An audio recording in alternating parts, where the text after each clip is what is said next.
The morning mist clung to Medicine Creek trading posts like secrets waiting to be told, and Elizabeth Harper had no idea that today would shatter every rule she'd ever been taught about love, loyalty, and the dangerous space between two worlds. At 19, the preacher's daughter moved through her daily chores with the grace of someone who had never known real danger, her golden hair catching the Wyoming sunlight like spun silk, completely unaware that predatory eyes had been watching her every move for 3 long months. Chayton, whose name meant falcon in the language of his Lakota people, crouched motionless behind the towering pine that overlooked the trading post's main entrance. His bronze skin was painted with the sacred geometric patterns of his warrior status, black and red lines that told the story of his victories in battle and his visions during the sacred ceremonies. Eagle feathers stirred in his long black hair as the morning breeze carried the scent of pine and wood smoke from the settlement below, but his dark eyes never wavered from their target. For 93 days he had watched Elizabeth Harper with the patience of a hunter tracking sacred prey. He had memorized the way she hummed while hanging laundry, cataloged every smile she gave to the traders and travelers, and felt his warrior's heart burn with increasing intensity each time she laughed at another man's words. What had begun as curious observation had transformed into something far more dangerous, an obsession that threatened to consume his very soul. But today was different. Today, everything would change. Dr. James Morrison had arrived yesterday on the supply wagon, bringing with him soft hands, gentle manners, and the kind of educated charm that made Elizabeth's cheeks flush pink as prairie roses. The young physician represented everything Chayton could never be: accepted, civilized, welcomed into Elizabeth's world with open arms. And watching her respond to Morrison's attention with obvious pleasure had finally pushed the Lakota warrior past the breaking point of restraint. From his hidden position, Chayton could see Elizabeth and the doctor walking together near the herb garden. Her animated gestures as she explained the properties of various medicinal plants, Morrison's admiring glances that lingered far too long on her face. Each shared laugh felt like a knife twisting in Chayton's chest. Each casual touch of her hand on Morrison's arm sent waves of possessive fury through his powerful frame. The sight of Elizabeth placing her delicate fingers on another man's sleeve, even so innocently, ignited something primal and fierce within him. Something that had nothing to do with civilized thought and everything to do with the ancient claim his heart had already made on the preacher's daughter. This would not continue. Elizabeth Harper belonged to him, even if she didn't know it yet, and today he would make sure she understood exactly what that meant. The opportunity Chayton had been waiting for came 2 hours later when Elizabeth returned alone from her herb-gathering expedition with Dr. Morrison.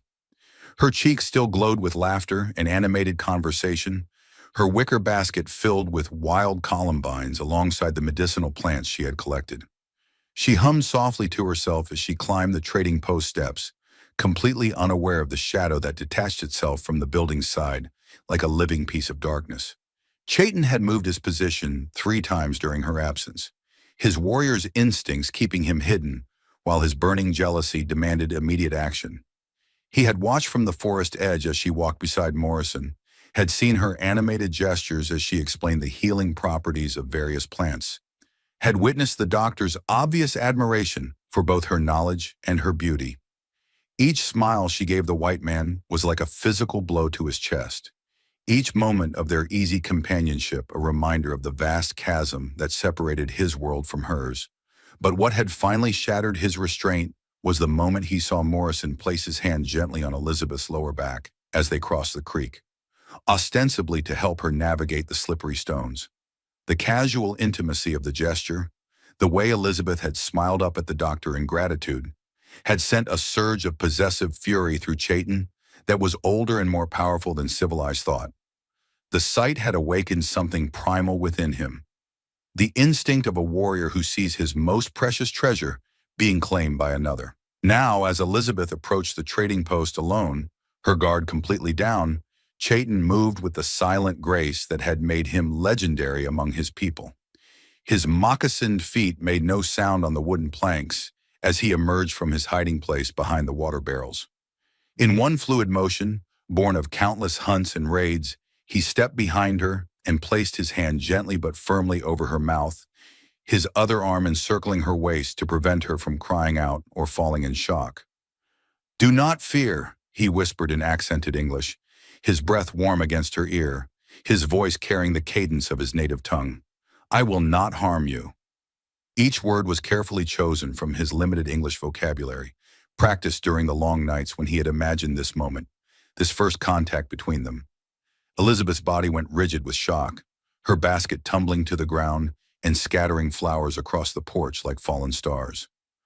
Her heart hammered against her ribs as she felt the solid warmth of the warrior's chest against her back, smelled the sage and cedar smoke that clung to his skin, mixed with something wild and masculine that was uniquely his own. The scent spoke of campfires under open skies, of leather and horses, of a life lived in harmony with the untamed land. Slowly, carefully, Chayton removed his hand from her mouth but kept his arm around her waist, ready to silence her again if she tried to scream. He turned her to face him with surprising gentleness, and Elizabeth found herself staring up into dark eyes that burned with an intensity that stole her breath and made her knees weak. Those eyes held depths she had never seen in any man: pain, longing, fierce pride, and something that looked almost like desperation. "You know who I am," he said quietly, studying her face for any sign of the fear or disgust he expected to see. Instead, he found curiosity and something that might have been recognition flickering in those blue depths that had haunted his dreams for months. "The Lakota warrior," Elizabeth whispered, her voice barely audible above the thundering of her own heartbeat. "I've seen you watching from the forest." The admission came out before she could stop it, and she saw something flicker in his eyes. Surprise, perhaps, that she had been aware of his presence all along. Chayton's expression didn't change, but Elizabeth caught the slight widening of his eyes, the way his grip on her waist tightened almost imperceptibly. "Then you know why I am here," he said, leaning closer until she could see every detail of the war paint that marked his face, could count each eagle feather that adorned his hair. The intricate patterns told stories she couldn't read, spoke of a culture and heritage that fascinated her in ways her father's teachings told her were wrong. When he spoke again, his voice was low and dangerous, filled with a possessive certainty that should have terrified her, but instead sent an unexpected thrill through her entire body. "Never look at him again," Chayton whispered, his free hand cupping her face with surprising gentleness, his thumb tracing the line of her jaw. "The White Doctor. Never smile at him. Never let him touch you. You belong to me." The words hung between them like a challenge thrown down at her feet. Elizabeth's blue eyes widened at his bold declaration, but instead of the fear or submission Chayton expected, something entirely unexpected flashed across her features. Defiance. Her chin lifted with a stubbornness that reminded him of a cornered wildcat, beautiful and dangerous. The proper preacher's daughter seemed to transform before his eyes into someone altogether more formidable, someone with fire in her blood and steel in her spine. "Belong to you," she repeated, her voice gaining strength with each word, despite the warrior's intimidating presence and the very real danger of her situation. "I belong to no man, Lakota warrior. I am not a horse to be claimed or a territory to be conquered." Chayton's eyes widened in amazement. In all his imaginings of this moment, in all the scenarios he had played out in his mind during those long nights of watching and wanting, he had never expected this response. White women, in his experience, either cowered in fear or fainted at the sight of a painted warrior.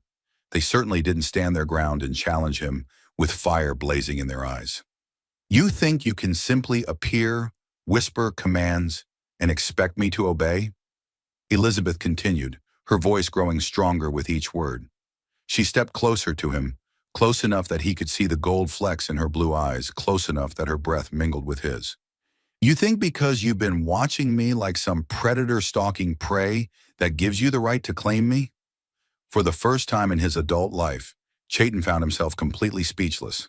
This slip of a girl, this preacher's daughter who should have been trembling with fear, was standing up to him with a courage that would have impressed his fiercest warriors. She was magnificent in her defiance, blazing with an inner fire that made his heart race and his blood sing with something far more complex than simple desire. "If you want me," Elizabeth said, her voice dropping to a whisper that somehow carried more power than a shout. Then you don't command me. You don't claim me. You ask me. You court me. You prove to me that you're worthy of what you're asking for. Her eyes never left his as she delivered her stunning counter-demand. Because I am not some prize to be won in battle, Chayton of the Lakota, I am a woman who chooses her own path. The sound of his name on her lips hit him like a physical blow. She knew his name. Somehow this remarkable woman had learned who he was, had perhaps been as aware of him as he had been of her. The realization that his watching had not been as one-sided as he'd believed sent a shock through his system that left him reeling. Chayton stared down at her, his warrior's composure completely shattered by her bold response. No enemy had ever left him this stunned, this uncertain of his next move. She had turned his aggressive claim into a challenge, had transformed what he had intended as dominance into an invitation for courtship.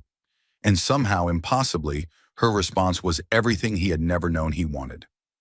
You would consider me? He asked, his voice rough with emotion, the careful English he had practiced deserting him in his shock. A savage? A warrior whose hands are stained with the blood of his enemies? Elizabeth's expression softened at the vulnerability she heard in his voice, at the way his confident mask had slipped to reveal the man beneath the warrior's paint. I would consider a man who has spent 3 months protecting me from dangers I didn't even know existed, she said softly. Mrs. Patterson told me about the drunken trappers you drove away. Sarah mentioned seeing someone in the shadows when those rough traders got too familiar. I've known you were there, Chayton. I've known you were watching over me. The admission hung between them, raw and honest. Chayton felt something crack open in his chest, some wall he had built around his heart crumbling at her words. She had known. All this time, she had been aware of his presence, had perhaps even been grateful for his protection. The possibility that his feelings might not be entirely one-sided sent hope flooding through him like sunlight breaking through storm clouds. Then you will let me court you? He asked, hardly daring to believe what he was hearing. In the white man's way? With flowers and pretty words? Elizabeth smiled then, the first real smile she had given him, and it was like watching the sun rise over the prairie. I will let you try, Chayton of the Lakota. But know this, I am not easily won, and Dr. Morrison is a good man who treats me with respect and kindness. You will have to prove that you can offer me something he cannot. What is that? Chayton asked, though something in her eyes told him she already knew the answer. Fire, Elizabeth whispered, her eyes blazing with the same passion that burned in his own. Passion that makes my heart race just from seeing you across a crowded room. A love worth risking everything for, worth choosing even when the whole world stands against us. As the words left her lips, both of them knew that everything had changed between them. The hunter had become the hunted, the claimed had become the claimer, and what had begun as a possessive demand had transformed into something far more dangerous, the beginning of a love that would challenge every rule their two worlds had ever made. But even as Elizabeth spoke of fire and passion, both of them were acutely aware of the obstacles that lay ahead. Her father would never approve of a union with a Lakota warrior. The townspeople would be scandalized. And Dr. Morrison, with his gentle manners and acceptable background, represented everything that society would say she should want. Yet as Chayton looked into her eyes and saw his own fierce longing reflected there, he knew that he would face any challenge, overcome any obstacle, to win the heart of this extraordinary woman who had just turned his world upside down with nothing more than her courage and her words. The next morning dawned clear and crisp, painting the Wyoming territory in shades of gold and amber that seemed to promise new beginnings. Elizabeth Harper woke before sunrise, her mind still reeling from her encounter with Chayton the previous evening. She had barely slept, replaying every word, every look, every moment when his dark eyes had held hers, with an intensity that made her feel as though she were standing at the edge of a precipice, deciding whether to leap into the unknown. She moved through her morning routine mechanically, helping her father prepare the trading post for the day's business, organizing supplies, greeting the early customers with her usual warm smile. But beneath the surface, her thoughts churned like storm clouds gathering on the horizon. She had challenged a Lakota warrior, had spoken to him with a boldness that shocked even herself. More unsettling still was the realization that she was already looking forward to seeing him again. Dr. Morrison arrived just after breakfast, bringing with him the comfortable predictability that had initially drawn her to him. He was everything a proper young lady should want: educated, refined, socially acceptable, and genuinely kind. As he approached her with his gentle smile and soft-spoken greeting, Elizabeth tried to summon the same flutter of excitement she had felt just yesterday. Instead, she found herself comparing his pale complexion to Chayton's bronze skin, his careful manners to the warrior's raw intensity. "Miss Harper," Morrison said, removing his hat with practiced courtesy, "I was hoping you might join me for a walk this morning. There's a lovely meadow beyond the creek where I noticed some interesting specimens yesterday that I'd love to show you." Elizabeth nodded and accepted his offered arm. But as they walked, she found herself scanning the tree line, searching for any sign of dark hair and eagle feathers. She told herself she was being foolish, that Chayton was probably miles away by now, but something deep in her bones told her otherwise. She could feel eyes watching her, could sense a presence in the shadows that made her skin tingle with awareness. They had barely reached the meadow when she saw him. Chayton stood at the edge of the forest, no longer hiding behind trees or lurking in shadows. He had painted his face differently today, the war paint replaced by more subtle markings that spoke of peace rather than battle. In his hands, he held something that made Elizabeth's breath catch in her throat, a bouquet of wildflowers so beautiful it could have graced a queen's table. Dr. Morrison followed her gaze and stiffened visibly when he spotted the Lakota warrior. "Miss Harper," he said quietly, his voice tight with concern, "we should return to the trading post immediately. That savage looks dangerous." But Elizabeth was already moving toward Chayton, drawn by a force she couldn't name and didn't fully understand. "He's not dangerous," she said softly, though she kept her voice low enough that Morrison couldn't hear the tremor of uncertainty that lurked beneath her words. Chayton approached slowly, each step measured and deliberate. When he reached her, he held out the flowers with both hands, the gesture formal and respectful in a way that spoke of customs and traditions from his own culture. "For you," he said in his careful English, his dark eyes never leaving her face. "In my people's way, a man brings gifts to show his intention to court." The flowers were unlike anything Elizabeth had ever seen, a carefully arranged bouquet of prairie roses, wild lupines, and Indian paintbrush, bound together with his strips of soft leather decorated with tiny beads that caught the morning sunlight. Each bloom had been chosen with obvious care, creating a riot of color that spoke of patience and attention to detail. "They're beautiful," Elizabeth whispered, accepting the bouquet with hands that trembled slightly. The flowers smelled of wild honey and fresh rain, of open spaces and freedom. "Thank you." Dr. Morrison cleared his throat loudly, drawing both their attention back to his presence. "Miss Harper, surely you're not going to encourage this savage's inappropriate behavior? Your father would be scandalized." Elizabeth felt her temper flare at Morrison's dismissive tone, at the way he spoke about Chayton as though the warrior couldn't understand every word. "Dr. Morrison," she said coolly, "Mr. Chayton has shown me nothing but respect and courtesy. I see nothing inappropriate about accepting a gift of flowers." Chayton's eyes widened slightly at her use of the title Mr. and her defense of his actions. No white woman had ever afforded him such respect, had ever treated him as an equal worthy of common courtesy. The gesture meant more to him than she could possibly know. "But Elizabeth," Morrison protested, his own composure beginning to crack, "he's a wild Indian. He probably can't even read or write. What could he possibly offer a woman of your education and refinement?" Before Elizabeth could respond, Chayton stepped forward, his posture straightening with quiet dignity.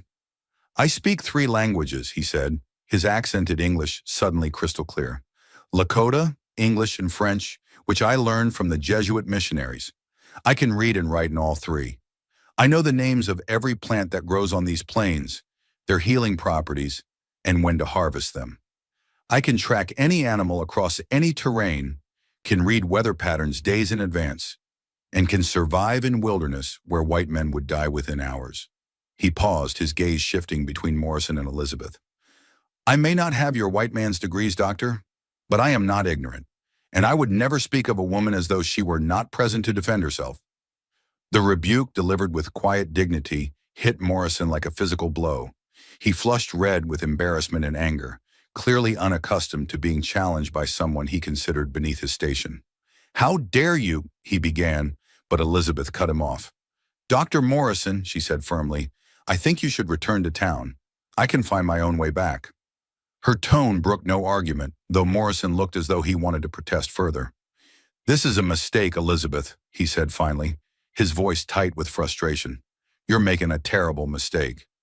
With that, he turned and stalked away, leaving Elizabeth alone with Chayton in the wildflower meadow. The silence that followed was charged with tension and possibility.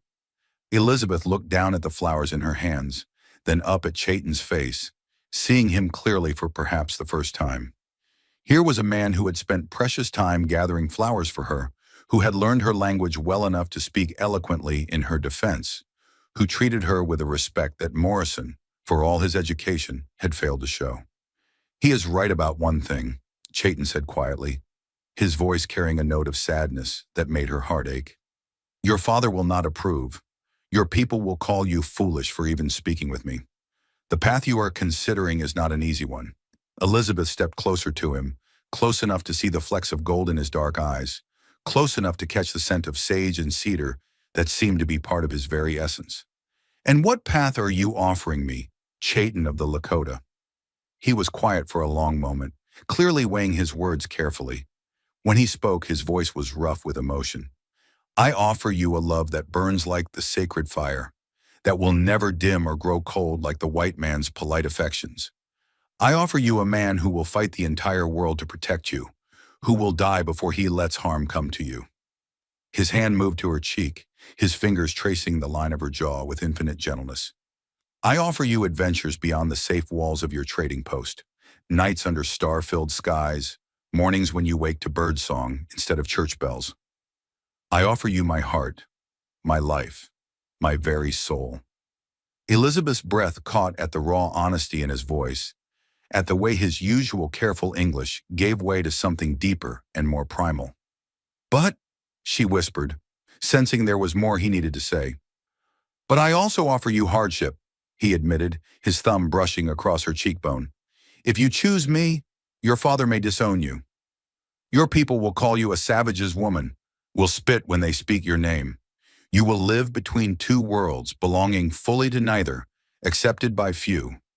The honesty of his words, the way he painted no pretty pictures of their potential future together, only made Elizabeth's heart race faster.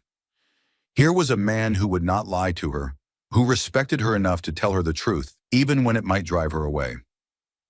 "And what does Dr. Morrison offer me?" she asked, though she already knew the answer. Chayton's expression grew thoughtful. "Safety," he said simply. "A comfortable life among your own people. Children who will never face the hatred that mixed-blood children know. A husband who will be accepted in every drawing room, welcomed at every social gathering. But no fire," Elizabeth said softly. "No fire," he agreed, his eyes blazing with the very passion he spoke of. "No storms, no lightning, no moments when your heart pounds so hard you think it might burst from your chest. No love worth dying for." Elizabeth looked down at the flowers in her hands, at the careful way each bloom had been arranged, at the tiny beads that spoke of hours spent in patient craftsmanship. When she looked up again, her eyes were shining with unshed tears and something that might have been joy. "I've never wanted safe," she whispered. "I've always dreamed of lightning." The smile that spread across Chayton's face was like watching the sun break through storm clouds. Without another word, he reached for her hand, bringing it to his lips to press a gentle kiss against her knuckles. The gesture was tender and reverent, full of promises neither of them could yet voice. But even as Elizabeth felt her heart soar at his touch, she was acutely aware of the challenges that lay ahead. Her father would be furious, the townspeople would be scandalized, and Dr. Morrison would not give up easily. Yet as she stood in that wildflower meadow, with Chayton's flowers in her hands and his eyes burning into hers, Elizabeth knew that she was already lost. She had tasted fire, had glimpsed the lightning she had always dreamed of, and there would be no going back to the safe, predictable world she had known before. The question now was whether she had the courage to reach out and claim the storm that was offering itself to her, knowing full well that it might destroy everything she had ever known in the process. Elizabeth managed to keep her secret for exactly 3 days. She had hidden Chayton's flowers in her room, pressing them between the pages of her Bible where her father would never think to look. Each morning, she would touch the dried petals and remember the way his eyes had burned with such intensity when he spoke of offering her fire instead of safety. Each evening, she would lie awake wondering if she would see him again, if their encounter in the meadow had been real or just an impossible dream. On the third day, that dream became a beautiful, terrifying reality. Elizabeth was hanging laundry behind the trading post when she heard the soft whistle, 3 notes that sounded like a meadowlark's call but somehow different, more purposeful. She looked up from the wet sheet in her hands to find Chayton standing at the edge of the forest, no longer hiding but not quite approaching either. He waited, patient as stone, for her to notice him. Her heart leaped in her chest like a wild bird suddenly freed from its cage. Without thinking, she dropped the laundry and hurried toward him, her practical skirts catching on the tall grass as she nearly ran to close the distance between them. She stopped just out of reach, suddenly shy, suddenly aware of how improper her behavior was and how little she cared. "You came back," she breathed, drinking in the sight of him. Today he wore no war paint at all, his hair braided with simple leather strips that spoke of everyday life rather than ceremony. He looked younger without the formal markings, more human, and somehow even more beautiful. "I said I would court you," Chayton replied, his lips curving in the smallest hint of a smile. "A Lakota warrior does not speak false words to the woman who holds his heart." The casual way he spoke of her holding his heart made Elizabeth's breath catch. No man had ever spoken to her with such direct honesty, such complete vulnerability. Even Dr. Morrison, for all his gentle words, had never laid his feelings so bare.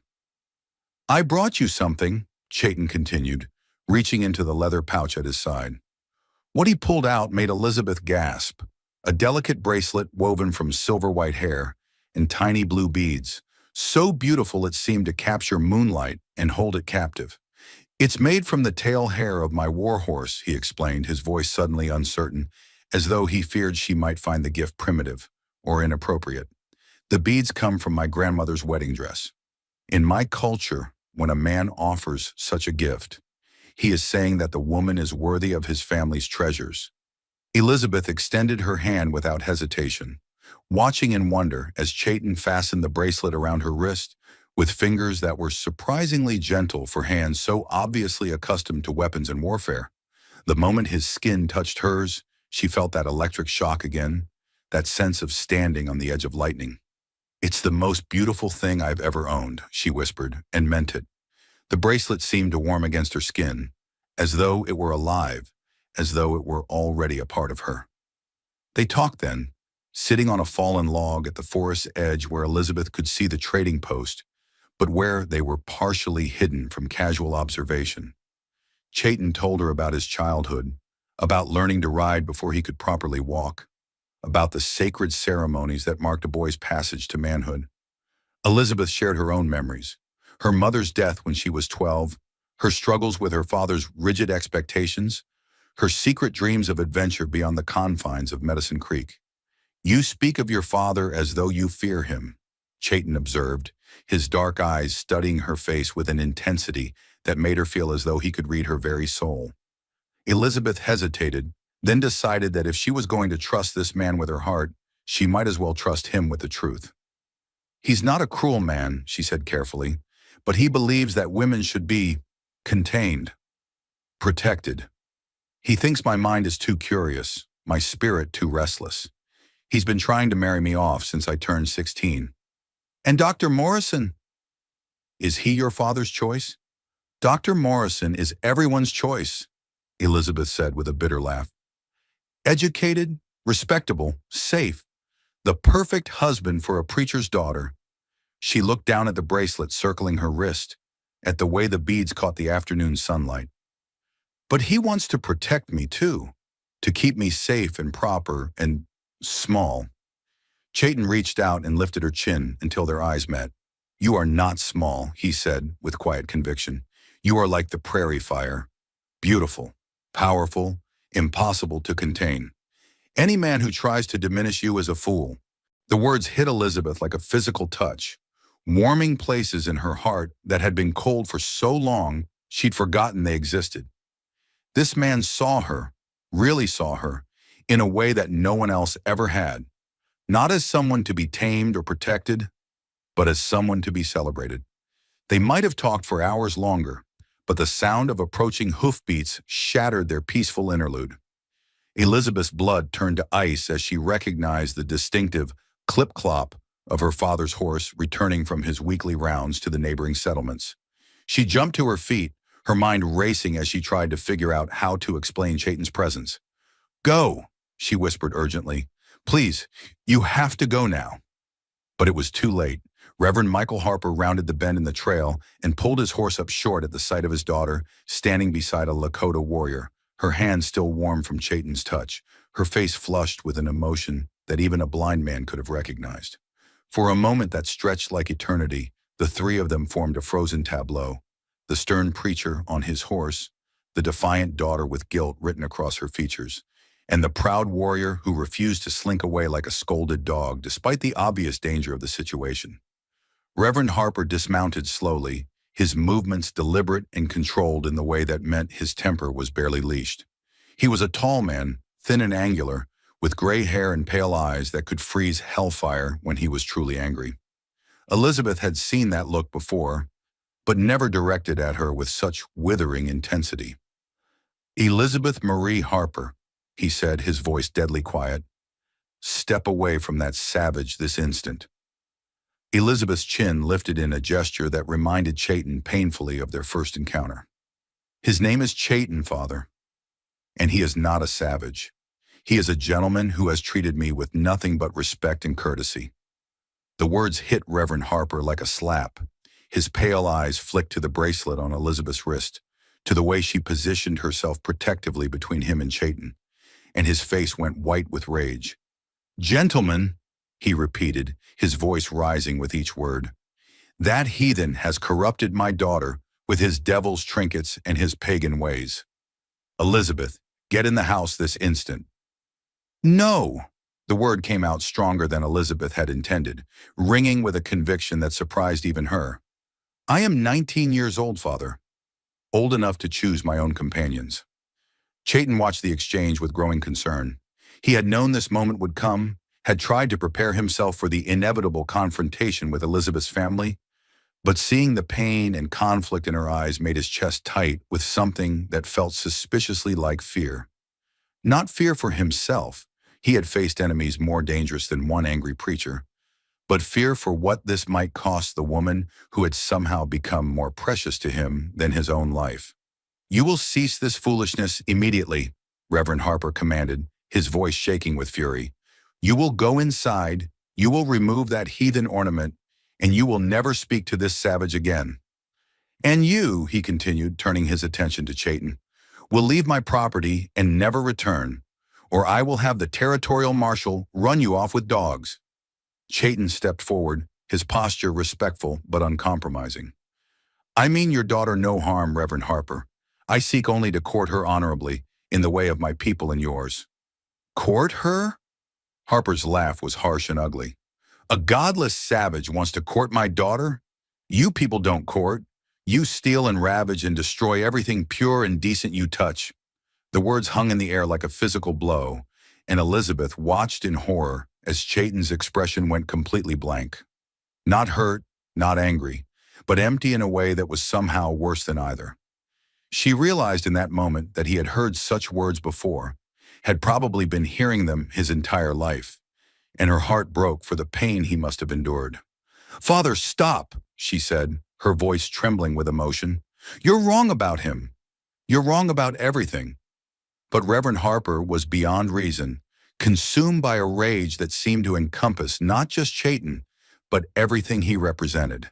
The untamed wilderness, the challenge to civilized order, the threat to his carefully controlled world. "I forbid you to see him again," he declared, his voice ringing with absolute authority. "I forbid you to speak to him, to think about him, to even acknowledge his existence. You will marry Dr. Morrison within the month, and we will speak no more of this madness." Elizabeth felt the world tilt beneath her feet. A month. Her father was giving her a month before he sold her off to Morrison like a piece of property, before he locked away forever any chance she might have at the kind of love that burned like sacred fire. She looked at Chayton, seeing her own desperation reflected in his dark eyes. Without thinking, without caring who might see or what the consequences might be, she reached out and took his hand, lacing their fingers together in a gesture of unity that spoke louder than any words. "Then you'll have to lock me away," she said quietly, her voice steady despite the fear coursing through her veins. "Because I will not marry Dr. Morrison, and I will not stop seeing Chayton." The silence that followed was deafening. Reverend Harper stared at his daughter as though she had grown a second head, clearly unable to process the reality of her defiance. Chayton's fingers tightened around hers, his grip strong and warm and reassuring. "Elizabeth," her father said finally, his voice carrying a note of desperate pleading, "you don't understand what you're throwing away. Your reputation, your future, your very soul." "I understand perfectly," Elizabeth interrupted, her free hand moving to touch the bracelet at her wrist. "I'm choosing love over safety, passion over propriety. I'm choosing to live instead of merely existing." With that, she turned and walked toward the trading post, Chayton's hand still clasped in hers, leaving her father standing alone in the gathering dusk with his rigid certainties crumbling around him like ancient stone. But as they reached the porch steps, Elizabeth knew that her declaration of independence was only the beginning. Her father would not accept defeat easily, and the consequences of her choice would ripple through Medicine Creek like wildfire. The real battle for her future was just beginning. Word of Elizabeth Harper's scandalous behavior spread through Medicine Creek trading posts like wildfire through dry grass. By the next morning, it seemed as though every person within 50 miles had heard some version of the story, each telling more dramatic than the last. The preacher's daughter had been caught consorting with a savage. She was wearing heathen jewelry. She had publicly defied her father and declared her intention to live in sin. Elizabeth discovered the extent of the gossip when she attempted to make her usual trip to the general store for supplies. The moment she stepped through the door, the cheerful chatter of the morning customers died as if someone had fired a gunshot. Mrs. Patterson, who had always greeted her warmly, suddenly became fascinated with the contents of her shopping basket. Mr. Jenkins, the store owner, looked everywhere except at Elizabeth's face. Most painful of all was the reaction of Sarah Miller, who had been Elizabeth's closest friend since childhood. Sarah took one look at the bracelet adorning Elizabeth's wrist, and her face went pale with horror. "Elizabeth," she whispered, glancing around to make sure no one else could hear. "Please tell me the stories aren't true. Please tell me you haven't lost your mind over some wild Indian." Elizabeth lifted her chin, feeling the familiar surge of defiance that seemed to be becoming her constant companion. "His name is Chayton," she said quietly but clearly, "and I haven't lost anything. I've found something." Sarah's eyes filled with tears. "You're ruining yourself," she pleaded. "Don't you understand? No decent man will ever want you now. You'll be an outcast, a cautionary tale mothers tell their daughters. Is this savage really worth throwing away your entire future?" Before Elizabeth could answer, Dr. Morrison appeared at her elbow, as if summoned by her distress. He looked haggard, as though he hadn't slept since their encounter in the meadow, and there was something in his eyes that hadn't been there before, a hard desperation that made Elizabeth suddenly uncomfortable. "Miss Harper," he said, his voice strained with barely controlled emotion, "might I have a word with you privately?" Elizabeth glanced around the store, acutely aware of every ear straining to overhear their conversation, every eye watching for some new morsel of gossip to feast upon. "I think we can speak here, Dr. Morrison." "Please," he insisted, his hand moving to grip her elbow with more force than was strictly polite. "What I have to say is not for public consumption." Against her better judgment, Elizabeth allowed him to escort her outside, where he immediately launched into what sounded like a prepared speech. "Elizabeth, I know you've been influenced by that savage's primitive charms, but you must see reason. Your father has spoken to me about arranging our marriage immediately, within the week if possible. I'm prepared to overlook this temporary lapse in judgment, to pretend it never happened." How generous of you, Elizabeth said dryly, pulling her arm free from his grasp. Morrison either missed her sarcasm or chose to ignore it. I can give you a good life, he continued urgently. Respectability, security, a place in civilized society. Children who won't be half-breed outcasts. Surely you can see that this brief infatuation isn't worth sacrificing all of that. And what if it isn't brief? Elizabeth asked. What if what I feel for Chayton is real and lasting and deeper than anything you could ever offer me? The question seemed to break something in Morrison's careful composure. His face flushed red with anger, and something that looked suspiciously like jealousy. That savage has filled your head with romantic nonsense, he snarled. He's using you, Elizabeth. Men like him see white women as conquests, nothing more. Once he's had his way with you, he'll abandon you for some squaw from his own tribe. The ugly words hit Elizabeth like physical blows, not because she believed them, but because they revealed the true nature of the man she had once considered marrying. You know nothing about Chayton, she said coldly, and you clearly know nothing about me if you think I would ever marry a man who could speak with such hatred. Morrison's expression grew ugly. Your father will force this marriage, Elizabeth. He has the legal right and he will use it. You can either come to me willingly and salvage what dignity you have left, or you can be dragged to the altar kicking and screaming. Either way, you will be my wife. With that pleasant threat hanging in the air, he stalked away, leaving Elizabeth standing alone outside the general store with her hands shaking and her heart pounding with a mixture of fury and fear. Morrison's words had revealed the truth she had been trying to ignore. Her father did have the legal right to force her into marriage. As an unmarried woman, she was essentially his property until she either wed or reached an age that most people considered spinsterhood. The trap was closing around her, and she could see no way out. That evening, as Elizabeth sat in her room, pretending to read her Bible while actually staring at Chayton's bracelet, she heard the soft whistle again. 3 notes like a meadowlark's call. Her heart leaped with hope and longing. Without hesitation, she slipped out of the house and made her way to their meeting place at the forest's edge. Chayton was waiting for her, but something was different about him tonight. There was a tension in his posture, a wariness in his eyes that hadn't been there before. You should not have come, he said softly as she approached. It is not safe. Nothing is safe anymore, Elizabeth replied, moving close enough to see the concern etched in every line of his face. The whole town is watching me, waiting for me to make another scandalous move. Dr. Morrison has threatened to force me into marriage. My father barely speaks to me except to lecture about my eternal damnation. Chayton's jaw clenched with barely controlled anger. The doctor threatened you? Elizabeth nodded, then found herself telling him everything. Morrison's ugly words, the town's gossip, her father's legal rights over her future. With each revelation, she watched Chayton's expression grow darker, more dangerous. I should kill him, Chayton said quietly. And the matter-of-fact way he spoke made Elizabeth believe he was entirely serious. No, she said quickly, placing her hand on his chest. Violence will only make things worse. They already see you as a savage. Don't give them proof. Chayton covered her hand with his own, his touch warm and reassuring despite the tension radiating from his frame. Then what do you suggest? Your father will not change his mind. Your people will not accept us, and this doctor will not stop pursuing you. Elizabeth was quiet for a long moment, her mind racing through possibilities and discarding them one by one. Finally, she looked up at him with eyes that blazed with sudden determination. We run, she said simply. Chayton stared at her as though she had just suggested they sprout wings and fly to the moon.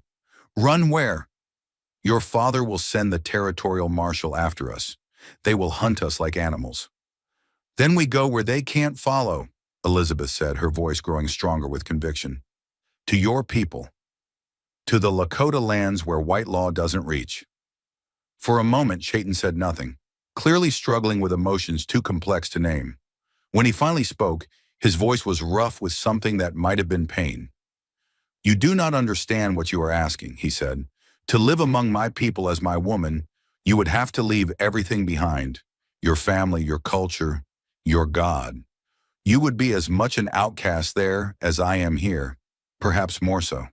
I understand perfectly, Elizabeth said, stepping closer to him. I'm asking to trade one kind of exile for another.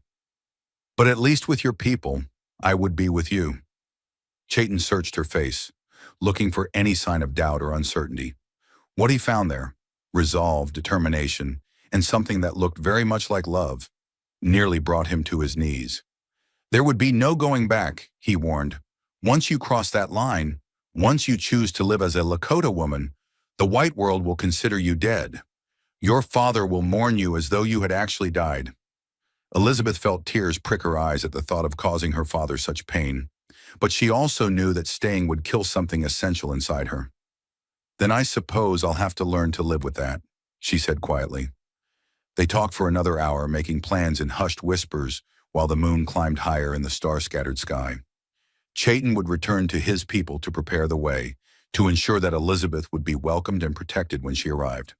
Elizabeth would continue to play the part of the dutiful daughter while secretly gathering the few possessions she could carry and preparing for a journey that would change the course of her entire life. When? She asked as they prepared to part. 2 days, Chayton replied. On the night of the new moon, when the darkness will hide our passage, I will come for you at midnight. Elizabeth nodded, her heart pounding with a mixture of terror and exhilaration. In 2 days, she would either be free to love the man of her choosing, or she would be dead at the hands of those who pursued them. As Chayton melted back into the shadows of the forest, Elizabeth stood alone in the moonlight and touched the bracelet at her wrist. The beads seemed to warm under her fingers, as though they carried some of the fire that burned in her heart. 2 days to freedom, 2 days to gather her courage for the greatest gamble of her life. Behind her, unknown to either of them, a shadow detached itself from the trading post and slipped silently into the night. Dr. Morrison had heard enough to understand exactly what the star-crossed lovers were planning, and he had no intention of letting Elizabeth Harper slip through his fingers so easily. The 2 days that followed crawled by with agonizing slowness, each hour stretching like an eternity as Elizabeth fought to maintain the facade of a dutiful daughter, while her heart raced with anticipation and terror. She moved through her daily routines mechanically, helping in the trading post, preparing meals, enduring her father's increasingly frequent lectures about the sanctity of marriage and the dangers of succumbing to savage influences. Dr. Morrison appeared with unsettling frequency, always with some excuse about checking on her health or discussing their impending nuptials. Each time he looked at her, Elizabeth felt as though he could see straight through to her secret plans, and she found herself fighting the urge to touch the hidden bundle beneath her bed where she had carefully packed the few possessions she could carry. Her mother's locket, a change of clothes, and the small amount of money she had saved over the years. On the afternoon before the planned escape, Morrison cornered her in the trading post back room while her father was meeting with a group of traveling merchants. "You seem nervous, my dear," he said, his voice silky with false concern. "Wedding preparations can be overwhelming, I'm sure. Perhaps we should move the ceremony to tomorrow instead of waiting until the end of the week." Elizabeth's blood turned to ice in her veins. "Tomorrow?" she managed to say, fighting to keep her voice steady. "But surely we need more time to prepare." "Nonsense," Morrison interrupted, moving closer until she could smell the pomade in his hair and see the calculating gleam in his eyes. "Your father agrees that there's no point in delaying. After all, the sooner we're wed, the sooner this unfortunate infatuation of yours can be forgotten." The way he said infatuation made Elizabeth's skin crawl, but she forced herself to nod submissively. "Of course," she murmured. "Whatever you and father think is best." Morrison smiled, but there was something predatory about the expression that made Elizabeth want to run screaming from the room. "I'm so glad you're being reasonable," he said, reaching out to touch her cheek with fingers that felt cold despite the warmth of the afternoon. "I was afraid I might have to take more drastic measures to ensure your cooperation." The threat was subtle but unmistakable, and Elizabeth found herself wondering exactly what Morrison knew and how he had learned it. But she forced herself to smile and accepted his kiss on her cheek with what she hoped appeared to be maidenly modesty, all while her mind raced with the implications of his words. That evening, as the sun set in a blaze of orange and gold that seemed to mock her inner turmoil, Elizabeth sat at her bedroom window and watched the forest edge for any sign of Chayton. He wouldn't come until midnight, she knew, but she couldn't help searching the shadows for a glimpse of movement, some reassurance that he was still there, still planning their escape. Her father had barely spoken to her at dinner, his face a mask of grim determination, as he informed her that the wedding would indeed take place the following afternoon. "Dr. Morrison is a patient man," he had said, his voice heavy with disapproval. "But even his tolerance has limits. It's time to put an end to this nonsense once and for all." Elizabeth had nodded and murmured appropriate responses, while her heart hammered against her ribs. In less than 6 hours, she would either be free or dead, and either outcome seemed preferable to the life of quiet desperation that awaited her as Morrison's wife. The hours crawled by with agonizing slowness. Elizabeth heard her father retire to his room around 10 o'clock, listened to his footsteps overhead as he paced and prayed, as was his nightly custom. By 11:30, the house had fallen silent, except for the familiar creaks and sighs of settling timber. At a quarter to midnight, Elizabeth slipped from her bed and dressed quickly in her darkest clothes, a plain brown dress and sturdy boots that would serve her well on the trail. She tucked her mother's locket inside her bodice, secured the small bundle of belongings to her back, and crept toward the window that overlooked the forest. Her hands shook as she eased the window open, wincing at every small sound. The night air was cool against her flushed cheeks, carrying the scent of pine and the promise of freedom. In the distance, she could hear the soft hoot of an owl and the rustle of small creatures moving through the underbrush. At exactly midnight, she heard it, the soft whistle that had become as familiar to her as her own heartbeat. 3 notes like a meadowlark's call, but somehow different in the darkness, more urgent, more desperate. Elizabeth climbed through the window with practiced ease, dropping silently to the ground below. Her feet had barely touched the earth when she heard another sound that made her blood freeze in her veins, the distinctive click of a rifle being cocked. "I wouldn't move if I were you, Miss Harper." The voice belonged to Sheriff Tom Bradley, and as Elizabeth's eyes adjusted to the darkness, she could see his bulky silhouette emerging from behind the water barrels where Chayton had once hidden. Behind him came Dr. Morrison, his face pale in the moonlight, but his eyes glittering with malicious satisfaction. "You didn't really think we would let you run off with your savage lover, did you?" Morrison asked, his voice dripping with false sympathy. "Poor, deluded girl. Did you honestly believe that no one would notice your secretive little meetings?" Elizabeth's heart plummeted as she realized the full extent of their trap. Not only had Morrison been watching her, but he had also convinced the sheriff to help him prevent her escape. And if they were here, waiting for her, what had happened to Chayton? As if reading her thoughts, Morrison smiled with cruel pleasure. "Oh, don't worry about your red-skinned Romeo. The sheriff's deputies are handling that particular problem as we speak. By morning, your savage will be either dead or well on his way to the territorial prison, where he belongs." "No!" The word tore from Elizabeth's throat like a physical thing, raw with anguish and rage. "You can't! He's done nothing wrong." "He's a savage who corrupted a white woman," Sheriff Bradley said matter-of-factly, as though discussing the weather. "That's crime enough in my book." Elizabeth felt something break inside her chest, some last vestige of the naive girl who had believed that love could conquer all obstacles. The reality crashed over her like a cold wave. They had been betrayed, outmaneuvered by men who saw her as nothing more than property to be claimed, and Chayton as nothing more than an animal to be destroyed. But even as despair threatened to overwhelm her, she heard something that made her heart leap with desperate hope. The sound of a struggle coming from the forest, followed by a gunshot that echoed across the valley like thunder. Morrison's confident smile faltered. "What the devil?" he began, but his words were cut off as a figure exploded from the tree line, moving with the deadly grace of a predator in full hunt. Chayton burst into the clearing like an avenging spirit, his face painted for war and his knife glinting in the moonlight. Behind him, Elizabeth could see the crumpled forms of what she assumed were the deputies who had been sent to capture him.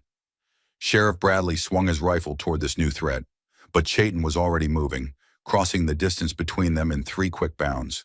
The 2 men went down in a tangle of limbs, the rifle flying from Bradley's grasp to land with a clatter against the water barrels. Morrison grabbed Elizabeth's arm, his fingers digging into her flesh with bruising force. "This ends now," he snarled, dragging her toward the trading post. "You're going to marry me tonight, willing or not, and put an end to this madness." But Morrison had made a critical error. He had underestimated Elizabeth Harper's own capacity for violence when someone she loved was threatened. As he dragged her toward the door, she reached into her boot and withdrew the small skinning knife she had taken from her father's supplies. Without hesitation, she drove the blade into Morrison's thigh. The doctor screamed and released her, stumbling backward as blood flowed from the wound. Elizabeth spun toward where Chayton was still grappling with the sheriff, her heart in her throat as she watched the two men roll across the ground, each fighting for control of Bradley's sidearm. The gun went off with a deafening roar, and for a moment that lasted an eternity, Elizabeth couldn't tell who had been hit. Then Chayton rose to his feet, blood streaming from a gash on his forehead, but otherwise unharmed, while Sheriff Bradley lay motionless in the dirt. "Elizabeth!" Chayton called, his voice hoarse with urgency. "We must go now. There will be others coming." Elizabeth ran to him without hesitation, not sparing a glance for Morrison, who was writhing on the ground and clutching his wounded leg. Chayton caught her in his arms, and for just a moment, she allowed herself to feel safe despite the chaos around them. "I thought they had killed you," she whispered against his chest. "It will take more than a few white men to stop me from claiming my woman," Chayton replied fiercely. "But we must leave now, before the whole town wakes." They ran then, hand in hand through the forest, leaving behind the only life Elizabeth had ever known. Behind them, the lights in Medicine Creek trading post began to flicker on as people responded to the gunshots, and she could hear Morrison's voice raised in furious shouts for pursuit. But ahead of them lay the vast wilderness and the promise of freedom, and Elizabeth Harper had never felt more alive than she did running through the darkness with her Lakota warrior, chasing the lightning she had always dreamed of catching. The real adventure was just beginning. 3 weeks later, Elizabeth Harper, now known as White Dove among the Lakota, stood at the edge of a vast encampment that stretched across the prairie like a living, breathing organism. Dozens of teepees dotted the landscape, their buffalo hide walls decorated with intricate paintings that told stories of hunts and battles, visions and dreams. Smoke rose from cook fires where women prepared the evening meal, while children played between the lodges and horses grazed peacefully in the distance. The journey here had been the most challenging thing Elizabeth had ever experienced. They had traveled for days through terrain that would have killed her if not for Chayton's guidance, sleeping under the stars and eating whatever game he could catch. She had learned to ignore her aching muscles, to find strength she never knew she possessed, to survive on hope and love when everything else failed. Behind them, the pursuit had been relentless. Morrison had recovered enough to ride within hours of their escape, leading a posse that included her father, Sheriff Bradley's brother, and a dozen other men determined to drag her back to face the consequences of her madness. For 5 days, Chayton had led them on a chase across the wilderness, using every trick he had learned as a warrior to cover their trail and confuse their pursuers. On the 6th day, they had finally lost them at a river crossing where Chayton had used an old Lakota technique to make it appear they had drowned while attempting to ford the rushing water. Elizabeth had watched from their hiding place among the reeds as her father stood on the opposite bank, his face etched with a grief so profound that her heart had nearly broken with the pain of it. "He thinks I'm dead," she had whispered to Chayton, tears streaming down her face. "In his world you are," Chayton had replied gently. Elizabeth Harper died the moment she chose love over safety. But White Dove was born from her ashes, and she will live a life full of fire and passion. Now, as they approached the Lakota camp, Elizabeth felt the truth settling into her bones. She was no longer the sheltered preacher's daughter who had hung laundry behind a trading post. That woman had been left behind in the wilderness along with her fear and her doubts. The first person to greet them was an elderly woman with silver-streaked hair and eyes that seemed to hold the wisdom of the ages. She approached Elizabeth with measured steps, studying her with an intensity that made Elizabeth want to fidget, but also stand taller. "So," the woman said in accented English, "this is the white woman who stole my grandson's heart." Elizabeth's eyes widened in surprise. "Your grandson?" The woman smiled, and Elizabeth could see Chayton's features reflected in her weathered face. I am Ayana, which means eternal blossom in our tongue, Chaitin's grandmother. I have been waiting to meet the woman brave enough to leave her world for ours. Elizabeth felt a flutter of nervousness in her stomach. She had known this moment would come, the moment when she would have to prove herself worthy of acceptance among Chaitin's people. I hope I won't disappoint you, she said softly.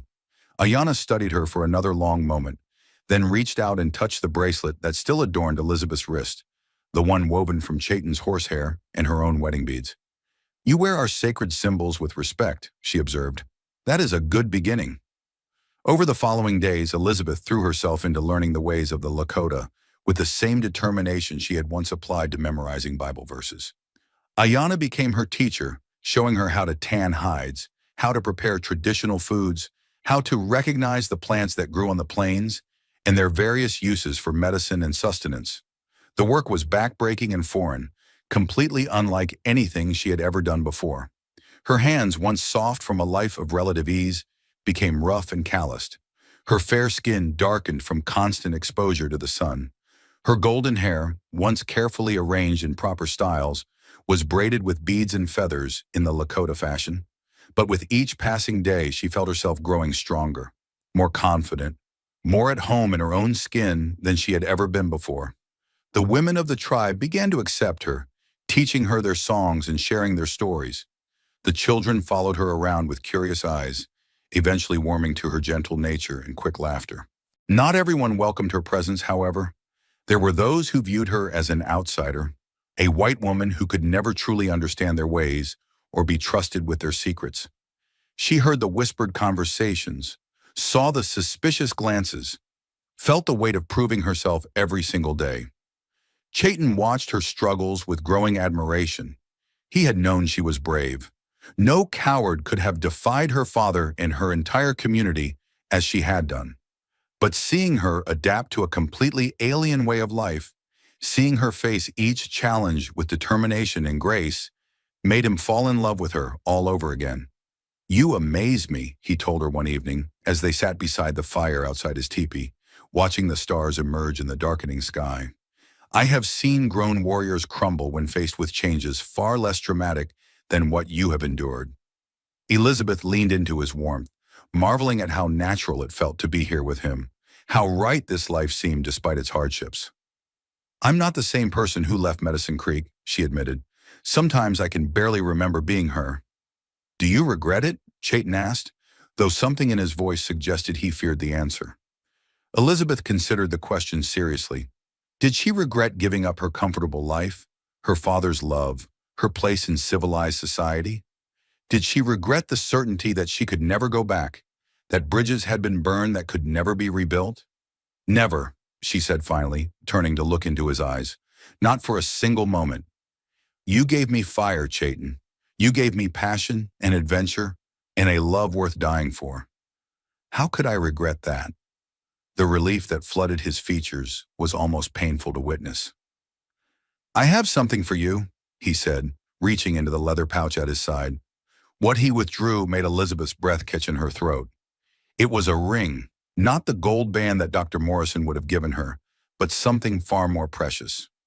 Carved from a piece of sacred white stone and inlaid with tiny turquoise beads, it was the most beautiful thing she had ever seen. In the white man's world, a ring means ownership, Chaitin said, taking her left hand in his. But in our culture, it means partnership. When a Lakota woman wears her husband's ring, she is saying that she chooses to walk beside him as an equal, not behind him as a possession. Elizabeth's eyes filled with tears as he slipped the ring onto her finger. It fit perfectly, as though it had been made specifically for her. Are you asking me to marry you, Chaitin of the Lakota? I am asking you to be my wife in all ways, he replied solemnly. Before my people, before the Great Spirit, before the earth and sky that witness all sacred vows. Will you have me, White Dove? Yes, she whispered, and then louder. Yes, with all my heart and soul.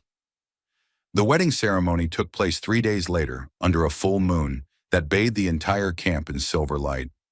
Elizabeth wore a dress of white doe skin decorated with quill work and beads, a gift from the women of the tribe who had finally accepted her as one of their own. Her hair was braided with sweetgrass and sage, and her face was painted with symbols that marked her as a woman of the Lakota. Chayton stood beside her in his finest regalia, a war shirt decorated with eagle feathers and scenes of his greatest victories, leggings fringed with scalp locks, and a headdress that proclaimed his status as a respected warrior. But it was the look in his eyes as he gazed at his bride that truly took Elizabeth's breath away. Love and pride, and something that looked very much like awe. The ceremony itself was unlike anything Elizabeth had ever experienced. There were no church bells or formal vows, no preacher intoning about obedience and submission. Instead, there were ancient rituals that bound them together in the sight of the Great Spirit, the sharing of sacred smoke, the exchange of gifts that symbolized their commitment to care for each other, the binding of their wrists with braided sweetgrass that would wither and die but whose essence would live on in their union. When it was over, when they had been proclaimed husband and wife according to the laws of the Lakota, Chayton led Elizabeth to their own teepee, a wedding gift from his grandmother that had been erected while they participated in the ceremony. Inside, buffalo robes covered the ground, and a small fire burned in the center, casting dancing shadows on the painted walls. "No regrets?" Chayton asked one final time as they stood at the threshold of their new life together. Elizabeth looked back at him, this magnificent man who had seen her, not as she was, but as she could become, who had loved her enough to risk everything for their future together. "Only one," she said, smiling through her tears. Chayton's face fell. "What is it?" "I regret that it took me 19 years to find you," she whispered, rising on her toes to kiss him with all the passion and love that burned in her heart.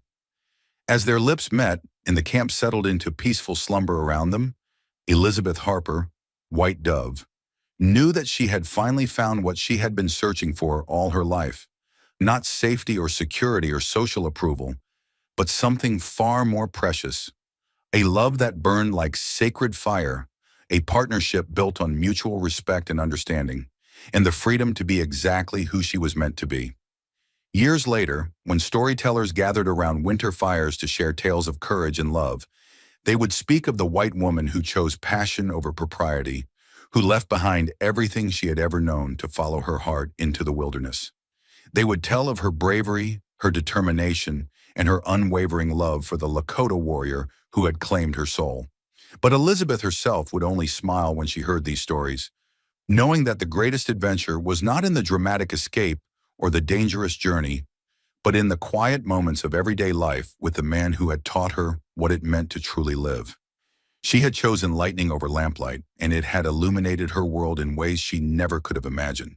And so ends the incredible true story of Elizabeth Harper and Chayton, the preacher's daughter who defied an entire world for love, and the Lakota warrior who taught her that some things are worth risking everything for. Their tale reminds us that the most powerful love stories aren't always the ones that follow society's rules. Sometimes they're the ones that break every rule in the most beautiful way possible. Elizabeth's transformation from a sheltered young woman, trapped by expectations, to White Dove, a fierce and independent woman who chose her own destiny, shows us that courage isn't the absence of fear. It's feeling the fear and choosing love anyway. When Chayton whispered those possessive words, "Never look at him again," he expected submission. Instead, Elizabeth's bold response changed the entire course of their story, proving that true love requires two people strong enough to choose each other freely. What strikes me most about their story is how Elizabeth refused to be claimed like property, demanding instead to be courted and won through respect and genuine partnership. Her words, "I belong to no man, I am not a horse to be claimed or a territory to be conquered," echo through history as a declaration that love should elevate us, not diminish us. Chayton's willingness to abandon his warrior's pride and learn the art of courtship showed that real strength sometimes means being vulnerable enough to ask instead of demand. Their journey wasn't easy. Elizabeth sacrificed everything she had ever known, her family, her community, her entire identity, to forge a new life in a world that was completely foreign to her. But in return, she gained something infinitely more precious, a love that burned like sacred fire, a partnership built on mutual respect, and the freedom to become the woman she was always meant to be. The obstacles they faced, racism, family opposition, social pressure, and even violent interference mirror challenges that lovers throughout history have confronted when their hearts led them across cultural divides. Yet Elizabeth and Chayton's story proves that love truly can conquer all when both partners are willing to fight for their future together. Their wedding under the full moon, surrounded by the Lakota tribe that had come to accept Elizabeth as one of their own, represents the triumph of love over prejudice, of personal choice over social expectation. When Elizabeth became White Dove, she didn't lose herself. She found herself discovering strengths and passions she never knew she possessed. This tale from the American frontier reminds us that the most authentic love stories often begin with the courage to say no to what the world expects and yes to what the heart demands. Elizabeth Harper chose lightning over lamplight, passion over safety, and in doing so, she illuminated not just her own life, but the lives of everyone who hears her story. If this incredible tale of forbidden love and fierce courage moved you, please hit that like button and let me know in the comments what you thought of Elizabeth's bold choice. Would you have had the courage to leave everything behind for love? Share your thoughts below. Don't forget to subscribe to our channel for more amazing stories from the American frontier, where love conquered impossible odds and brave hearts dared to defy convention. Ring that notification bell so you never miss these incredible true tales of passion, courage, and the unbreakable power of the human spirit. And remember, somewhere in your own life, there might be a moment when you have to choose between safety and lightning. When that moment comes, may you have the courage of Elizabeth Harper to choose the fire that sets your soul ablaze. Until next time, keep believing in love stories that change the world, one brave heart at a time.